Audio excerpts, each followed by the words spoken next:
Welcome back to Big Fish in the Middle Kingdom. I'm Brendan Davis, your host, and this week's guest is Blake Stonebanks. Blake first landed in Kunming, China way back in the late 1990s. He studied the language, fell in love with the people and the culture, and with the exception of a few years he spent in New York as a geographic detour, Blake has been China-based in one way or another ever since then. He has worn a lot of hats, including as an editor in media, and he currently works as a data researcher. And he has his finger on the pulse of what's now, and he has lots of ideas about what's coming next, as well as maybe anyone I've spoken to. Blake is also channeling some of those ideas into writing what's known as hard science fiction that's basically set in the near future term and using science that already exists instead of speculating wildly beyond what's currently possible. During the interview, we discuss cultural biases towards data privacy, future studies and their impact on tech and society, and how the distinct differences between East and West drive innovation in sometimes drastically differing directions, among other things. I think it was a really great talk, and I hope you enjoy it.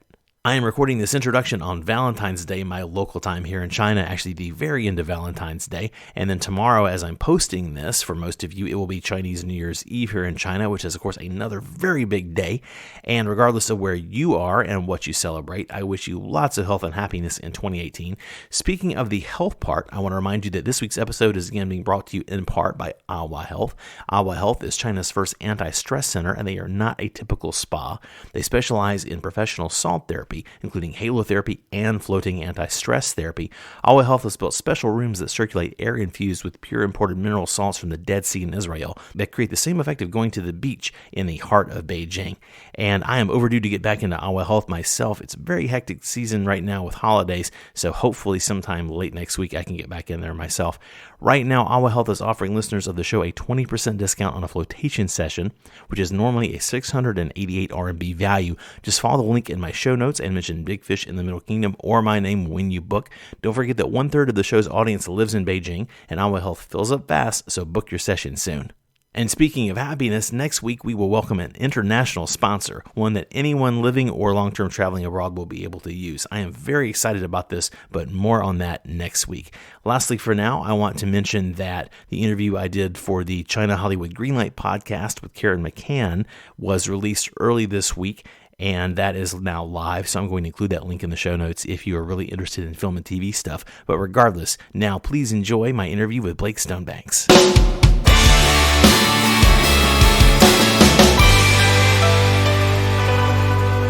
Well, I'm here with Blake Stonebanks. Blake, how are you doing, man? I am fantastic, Brendan. I'm really glad to meet you.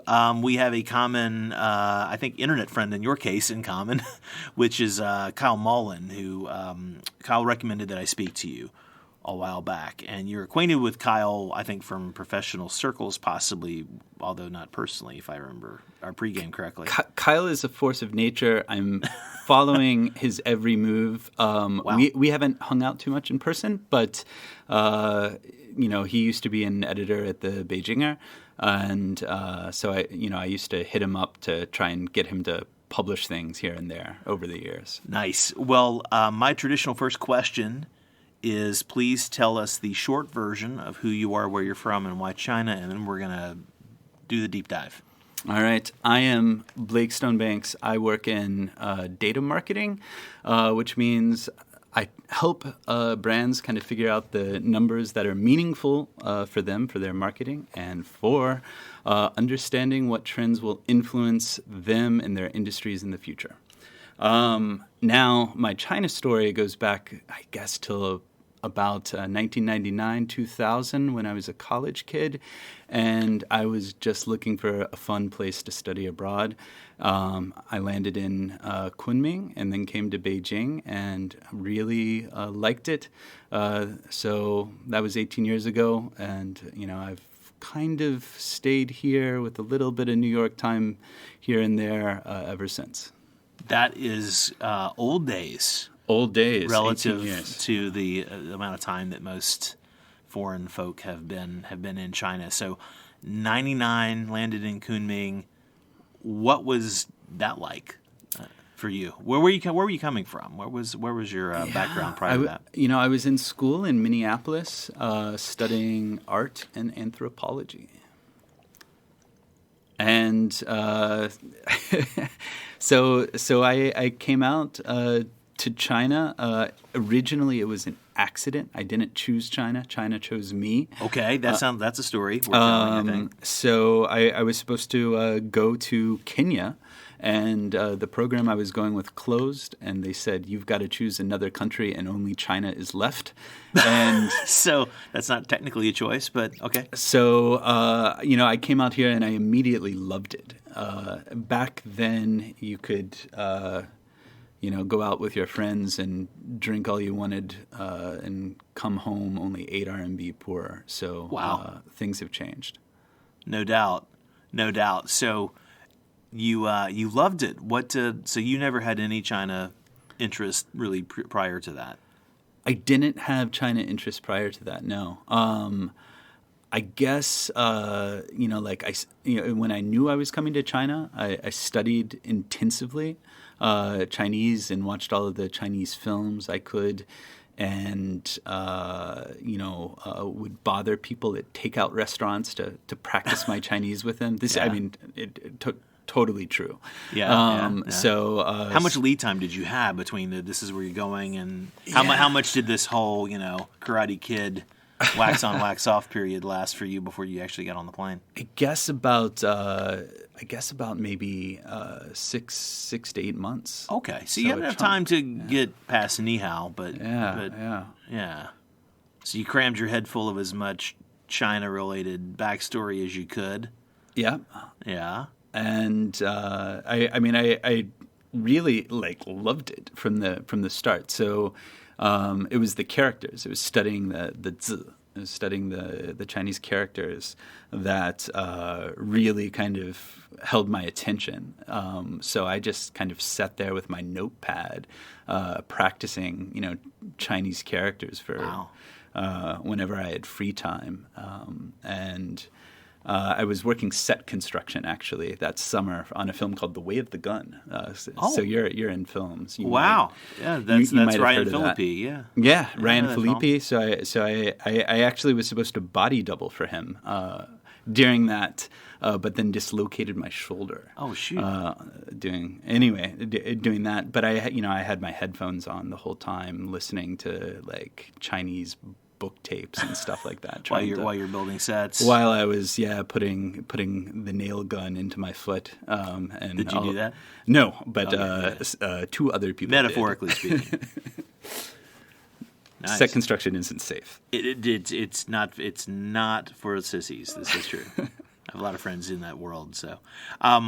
That's pretty interesting backstory. So you land in Kunming and you love it right away.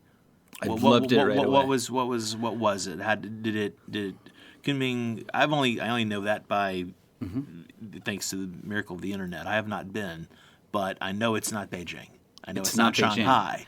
There's a phrase in Chinese that heaven is high and the emperor is far away, and that time that was very true of Kunming. It did not feel like China. It was not that kind of white-tiled panopticon that many Chinese cities are today. It was it actually reminded me more of South America in some ways, more of Bolivia or something than China. It was culturally very diverse, very, very welcoming of people from all over the world, different perspectives, and was just a lot of fun to be a 20-year-old in Kunming. Well, that's a really that's a pretty unique take on this. I've got to say, I think you're going to get the prize for the first and probably only person to ever use the phrase white-tiled panopticon on the show. It's title nice. Of my China book. Not true. Not yet. So how long were you in Kunming? I was there for about 6 months, and that was really interesting because I was working with one of the professors from the visual anthropology department of Yunshida, or actually Yunda, but I was studying at Yunshida. And there was a documentary that had been made in the 1950s that tried to put all of China's different minority nationalities into the kind of Marxian development model of going from an egalitarian hunter-gatherer society all the way up to the beautiful Han communist society, and tried to tell the story of human social evolution through China's various nationalities, 55 nationalities. So that was a wacky project to write about and do research on. So it was fantastic. I did, several interviews with various ethnologists and anthropologists from around China about like China's nationalities policies and the development of its model for integrating the various minority nationalities, meaning the non-Han nationalities, into the Chinese nation state. What were some of the giant lessons and takeaways for you from that process in terms of how China views itself and looks at itself and tells its own story? I mean, one of my takeaways about China, one of the things I loved about being here then and love about being here now, is that it's the only place I've ever been where people, almost everyone wants to talk to you, and you can get access to people fairly easily. So, I mean, doing that research, in my early 20s, it shocked me that I was able to get access to so many, professors and, 80-year-old ethnologists. And that's still largely, true in China. I work in I do a lot of market research now, and I'm often very surprised by the type of people that we're able to gain access to with just a few WeChat posts saying, "Who knows this guy?" Last year, for example, we did a project about kind of visions of China's future, and the one person who I really wanted to talk to was Liu Cixin, who wrote The Three Body Problem, which is the biggest science fiction novel. Which I really, really, really want to read into English because I can't, It's amazing, and I was like, "That's a stretch. That'll be hard to." I might do that over the holiday, actually. Yeah, we're recording this right before Chunjie. Yeah, for those at home.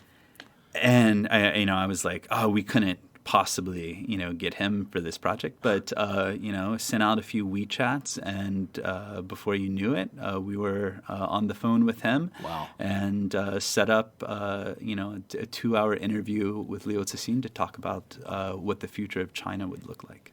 That's pretty sweet. Why do you think people are so willing to talk? I think maybe people are. I guess people are just less selfish with their time than Americans are, quite frankly. I think you might be onto something. I think human relations and friendships, work relationships are very important to people in China. They're very important to people in the U.S., but people in the U.S., for whatever reason, are much more protective of their time. I find that people in China, their phone is always on. They're always willing to talk to you. It's a question of how much time it makes sense for them to give. That's a really good observation. What did that lead to for you? What was kind of like a next, like you think back on your life and you did that project and what happened from there for you? Yeah, I mean. At that time, I moved. I graduated college and moved to New York for a couple years. I came back to China in that time, and I continued to speak some Chinese in New York and work actually in the Chinese community. I was going to say, did you have a China-related job in New York somehow?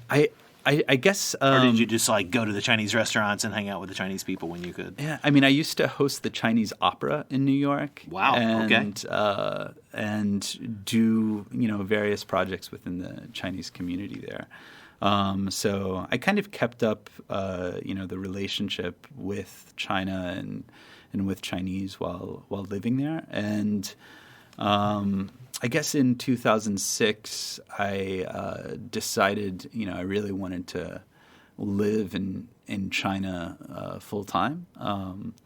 And I flew out here. It was, again, really easy to make connections with people, and people were very open to talking to me about different things I wanted to do here. And I worked for a year as head of communications for an environmental NGO, and then I took over the reins for City Week in Beijing magazine. Okay, and I'm familiar with City Weekend, but for the sake of people who are not, what was City Weekend? So City Weekend was kind of the Time Out magazine for Beijing for many years. It was the first one, the first real English language print entertainment magazine in China. And Time Out came a few years later, and then, That's Beijing came out. Then Time Out came in 2006, maybe, 2007. That's Beijing became The Beijinger. Right. There was... As if by magic. As if by magic. I've had Mike Wester on the show. Oh, you've had Mike Wester, so Yeah. you know his story. So Mike Wester used to be at City Weekend. Right. And he hated that and was like, I can do this better, and started his own thing, which was phenomenal. Yeah. When I came here in 2006 to live full-time, That's Beijing, what it was called back then, was really one of the best city magazines I've seen anywhere I've lived. It was phenomenal. Yeah, and it's they don't need me to do an unplayed plug for them. I have a lot of traction with a lot of folks at the Beijinger now, and it's an impressive piece of work, an organization. So you're at City Weekend and an editor, and so you're also, I assume you're also writing, and you're probably doing all kinds of stuff. Yeah. How long did that last for you? So I started writing for City Weekend, I guess, in 2007, and became an editor there in 2007. And I really continued either editing or publishing a column for them all the way through 2014. Wow. Okay. So pretty regular So practice. 7 years, Yeah. And are you still? We were talking off mic before we got started about the other hats you wear in addition to your job, which I don't mean to diminish your job. You know what I mean? It's My job is fun. Yeah, sure.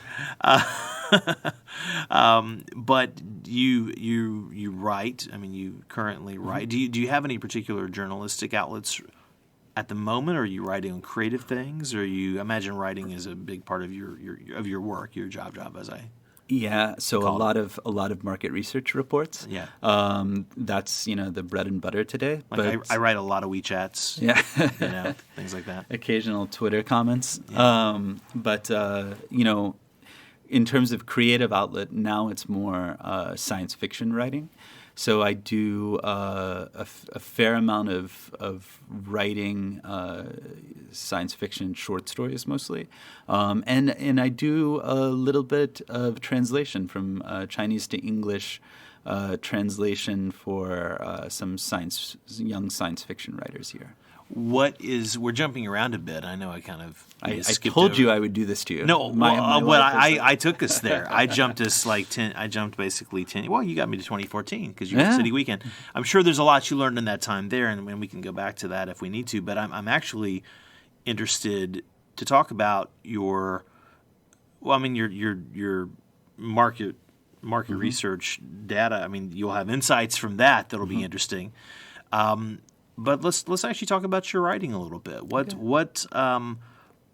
would be some of the unifying principles, if I could put my words onto your work, that you subscribe to? I mean, are you doing things with a China focus, or is it world focused, or is it science fiction by nature? Are you in another galaxy? I mean, what's your metaphysics about your work here? Yeah, so I guess I write what we would call more near future science fiction, meaning, I'm looking at, a timeline typically of, 50 years maximum. I don't do any faster than light travel or what we would call space fantasy or anything like this. I try and keep it grounded in real science, real technology. So this is what we often call hard science fiction. Right. And China plays a part increasingly plays a part in the kind of the projects I'm working on, especially now that I'm doing some of the translation work. But what I'm interested in, I guess, is how technology transforms our experience of the world. So how is our experience mediated and evolving due to technology, and how does that affect our psychology? How does that affect our culture and our relationships with the people in our daily lives? What do you think in terms of the role of China or Chinese people to be more granular? What do you, in your version of this? Where does China sit in the scope of things? China is passing everybody by. And the reason for that is, I think, because people are more open to sharing their data. And we see a lot of data protectionism in the U.S., but especially in Europe. People are very afraid of what corporations are doing with their data. And in China, people don't have that concern, at least not most people, and at least not to the type of levels that we see in the West. And that means that China is able to use data to do many different things that the West just cannot do. And some of those things, I think, can be quite scary. But at the same time, because you do have a one-party system, you do have a very different type of government here than you do in the West. That means I think people are just a little bit more open to transparency of their data in their personal lives. I was going to essentially ask that if you didn't go there, which you did, and because I mean, this is in the show. This is not a political show. There's a wide variety of people's opinions and things that pop up who appear on the show, but ultimately, I want this to be the show to be looking at what unites us and not divides us, and to be as candid as we can. But we live in a certain world, and so I guess this my kind of haphazard preamble is to say, as you were saying that, I'm thinking, well, and I thought about this before, but would you agree with this statement? Is maybe my version of a question. Is you can tell I'm not a journalist by profession, right? Is the fact that people, there's kind of a fait accompli, like people here understand. Okay, well, everything I say or do is monitored, frankly. Therefore, they're not as worried about something that people never had a degree of privacy that we think we had in the West. And notice I subtly said we had, and which maybe we did once upon a time pre-internet, pre-electronics, pre. Yeah, but do you think that plays into it? I guess my question with all of that kind of setting that up is that's partially because people never had that expectation of individual privacy to the same way that we do in the West. Therefore, they have a different orientation toward that system. Yeah, and I would say it's deeper than just government. I would say it's a cultural phenomenon. That's what I wanted to get to, actually. Yeah, and in particular, the West, let's say, since Beethoven has been a cult of the individual, and that has essentially accelerated, in the second half of the 20th century through today. And I guess most cultures in Asia have a much deeper appreciation for the group. I mean, in many ways, this is a stereotype that the West is about the individual, the East is about the group.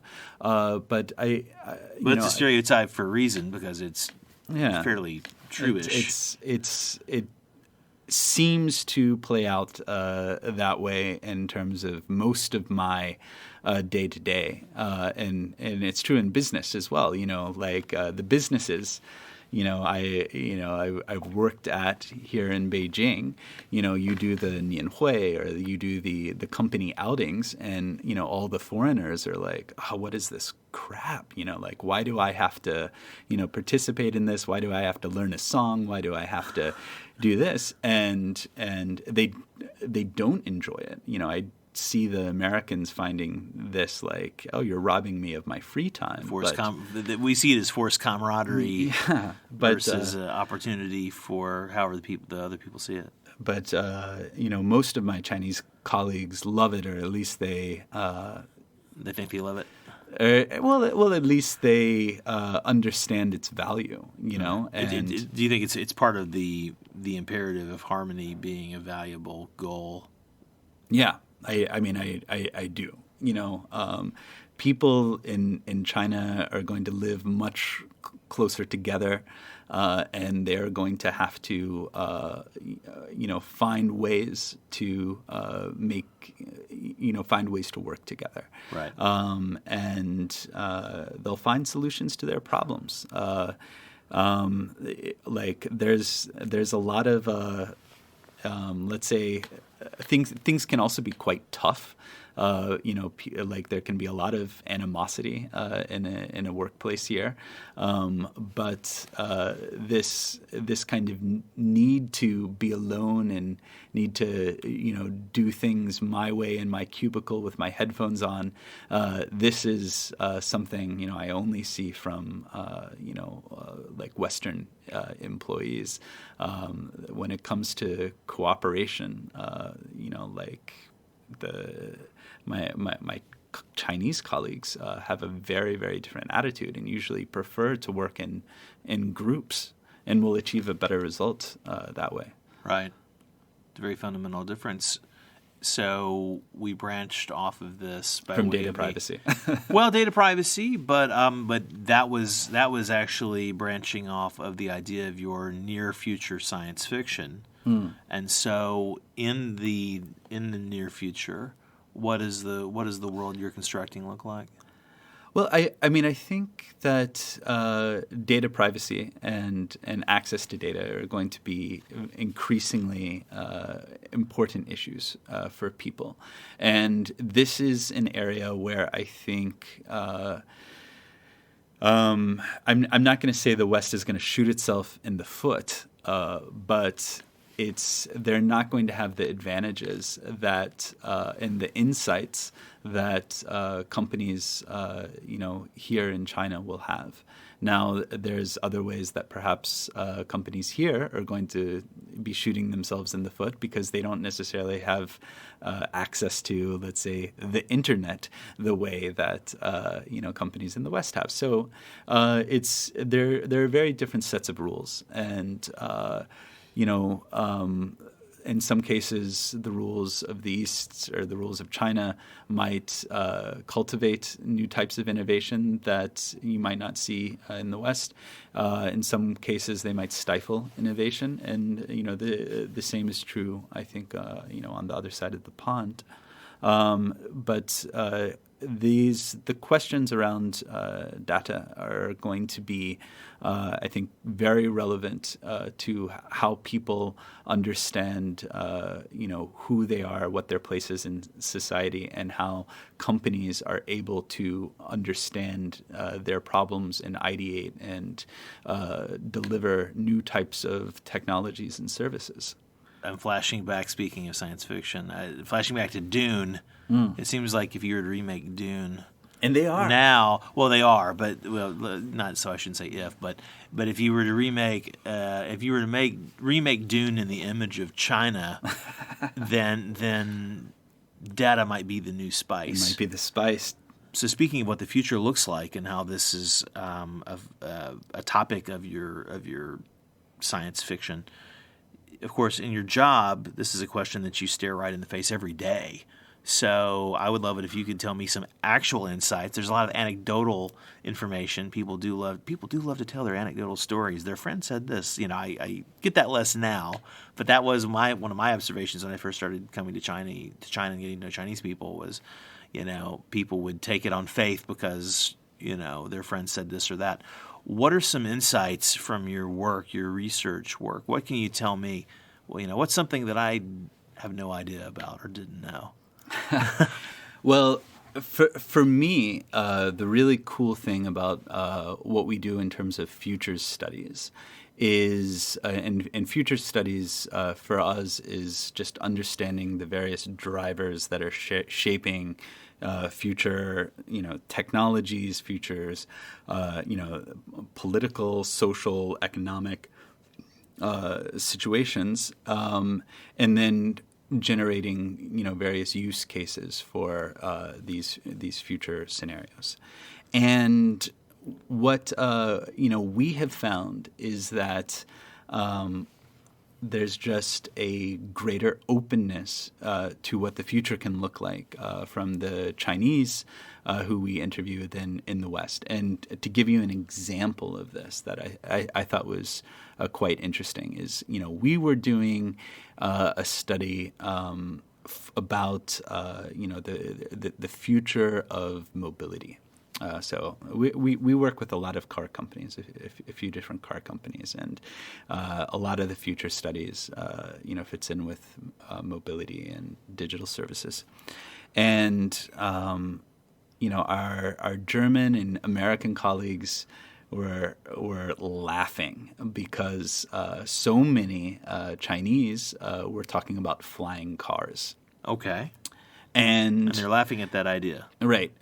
Because, from their perspective, the future of mobility is already worked out. It's autonomous vehicles, autonomous new energy vehicles that offer, what we would call situational kind of ride-sharing services. So the autonomous vehicle goes around, it picks you up, it drops you off, it remembers all of your, preferences, and, you subscribe. It sees all the requests at a given moment, and so it's able to optimize for route and blah, blah, right, blah. Right. And it, perhaps, essentially, automotive companies move from, a product and equipment manufacturer into a service provider, right? Yeah. And everyone was like, this is the future. This is the future you're supposed to have. And, we go into our first interview and the first person is like, oh yeah, everything will be autonomous flying vehicles in a few years.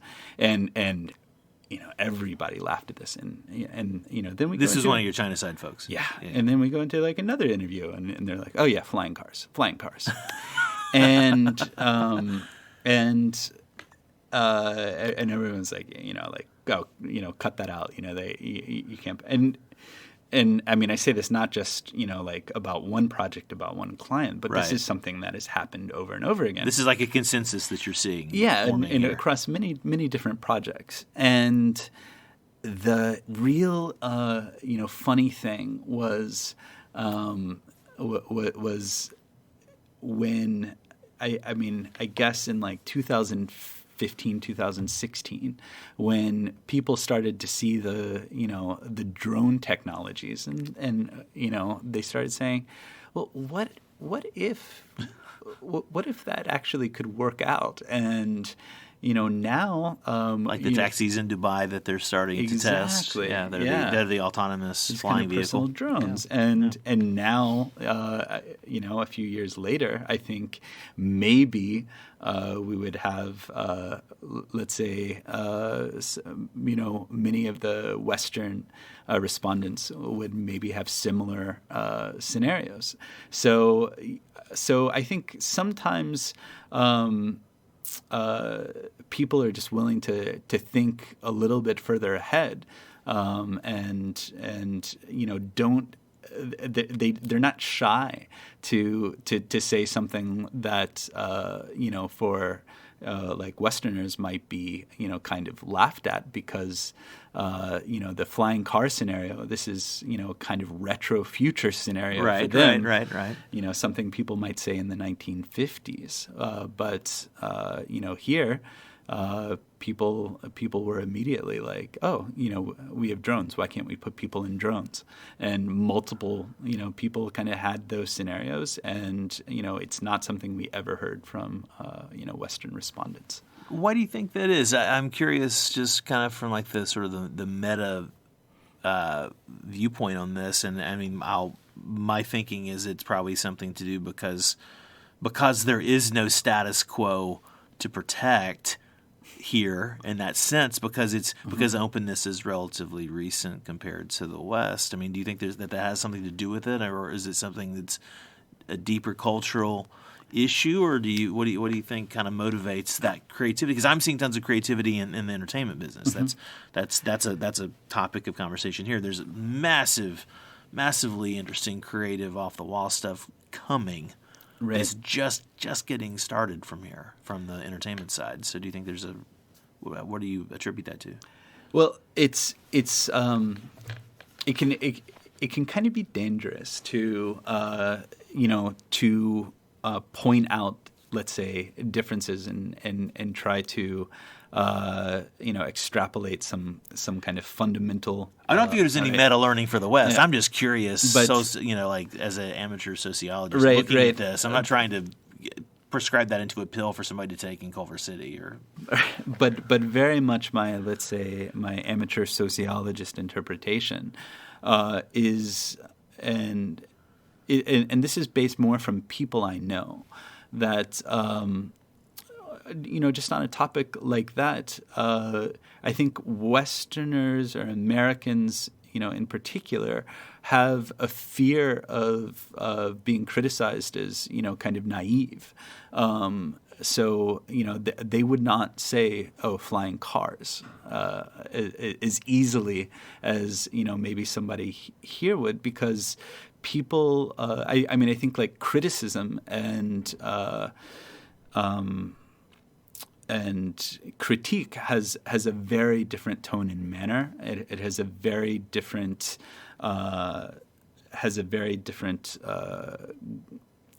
objective than it does, in the West, where you are very much focused on the individual, and that the individual has a need to demonstrate a kind of unique like perspective that doesn't reflect now I'm going off the rails. You're valued this, again, we don't want to paint with too broad of a brush, but this idea that in the West the disruptive individualism is valued in a way, whereas something that innovation for the sake of creating a greater good is more valued in the East, I would say. Yeah, can you kind of sign on to that? You don't have to co-sign it in like ink, but you pencil your name alongside that. Yeah, I think in China in particular, people when they're asked to come up with like a vision of the future, they don't see it as a kind of personal, like creative vision, let's say. So they are not afraid to actually open up and speak their mind. It's kind of like the data. It's like we're not protecting the data. It's what do you do with it. Yeah. People are trying to innovate based on what you do with the data here, but there's a sense of like, well, the data's there.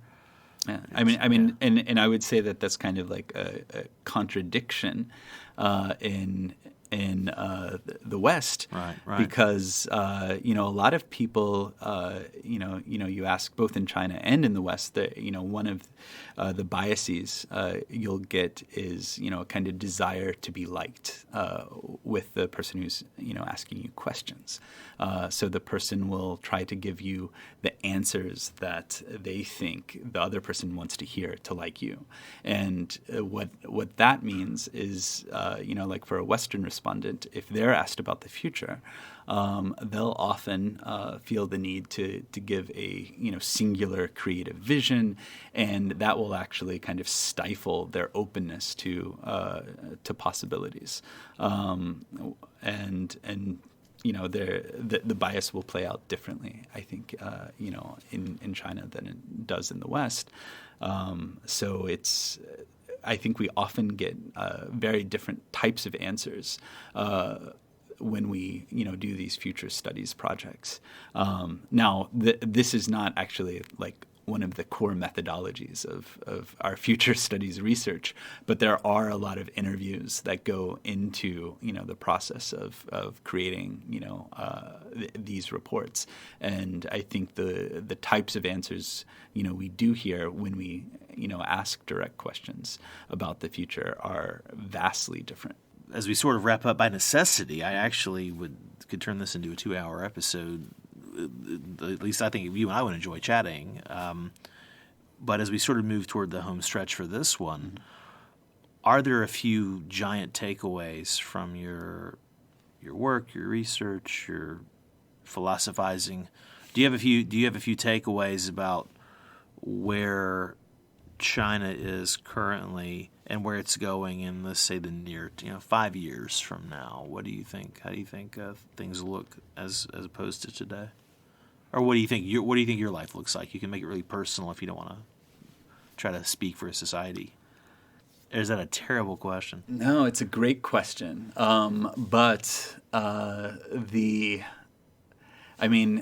China's a really difficult place to talk about, and it's difficult to talk about China in the present because anything you say about China, this is true, the opposite is also true. Right.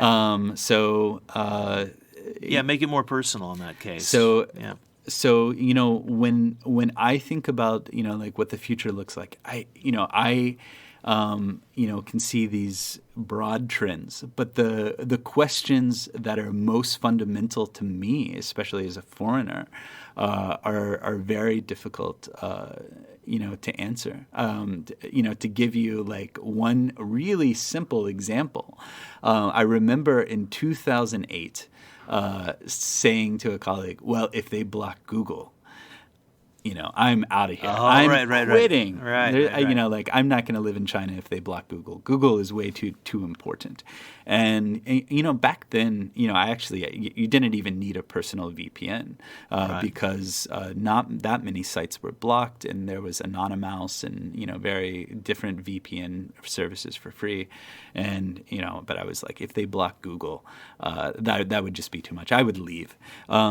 They blocked Google, of course, and my response was like, all right, I'll deal with it, even though the result was so much worse than I ever imagined, because our business at the time used Google for our email. And we had 6 months where our business, a massive media company, had no access to your Gmails, to our business email, to our at company.com address, and so the entire company of 300 people, the 300 people we had in China, did not have access to the company email. So you can't search for contacts and old deals and everything. And can't receive the email. Wow. So it was much worse than I ever imagined, but at the same time, it wasn't that big of a deal. I kind of bring that up because right now, as we go into Chunjie, the big question everyone's asking is what happens with VPNs in March. So there's many rumors that VPNs will be blocked, that everyone will have to go through a kind of China-approved VPN for their business in order to access the outside internet. Now, that would be a huge change, and I also think it's a very realistic possibility. So that would be a big change in terms of what it means to be a foreigner in Beijing. But at the same time, I'm fully confident that if this is implemented, people will find ways of dealing with it. It's just a matter of developing the new solution when the next roadblock emerges. So we have to learn to be as adaptable as the Chinese. Yeah, you have to learn to adapt very quickly, I think, to do business in China. Well, Blake, again, let's call this part 1. We'll have to pick this up sometime. Thanks so much, man. Thanks, Brendan. This was a lot of fun. All right, that's the show this week. I appreciate you listening. Don't forget to find out more about Blake and his work. You can contact him or reach out via the links in the show notes. Thank you again, and I will see you next week.